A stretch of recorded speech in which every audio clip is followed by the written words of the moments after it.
प्रस्तुत है डॉक्टर श्याम सुंदर दीप्ति द्वारा लिखित लघु कथा मां की जरूरत। कर लो पता अपने काम का, साथ ही उन्हें चेयरमैन बनने की बधाई ही दे आओ। इसी बहाने पत्नी ने आग्रह किया तो भारती चला गया। वरना वो तो कह देता था, देख अगर काम होना होगा तो सरदूल सिंह खुद ही सूचित कर देगा। हर 5-4 दिन के बाद मुलाकात हो ही जाती है।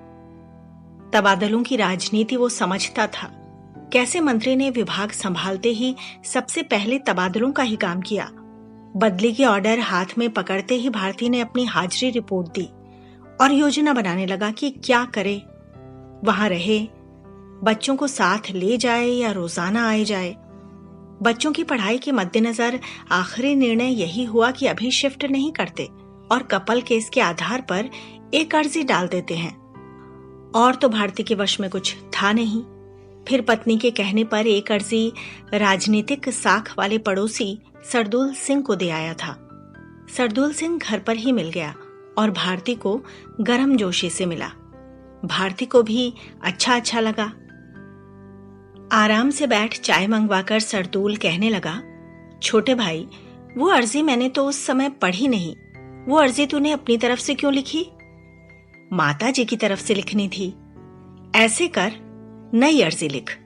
माता जी की तरफ से लिख कि मैं एक बूढ़ी औरत हूं, अक्सर बीमार रहती हूं।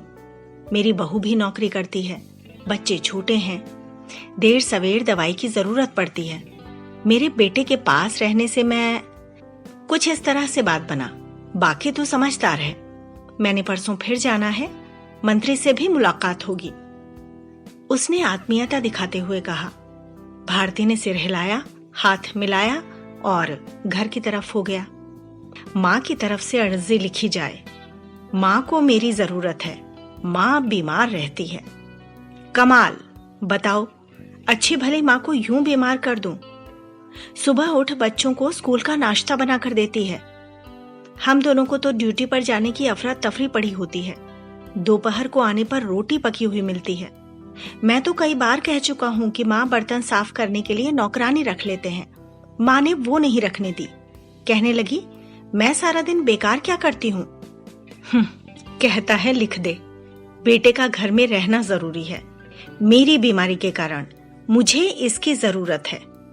पूछे कोई इससे, मां की हमें जरूरत है कि नहीं, मां की तरफ से नहीं लिखी जा सकती अर्जी।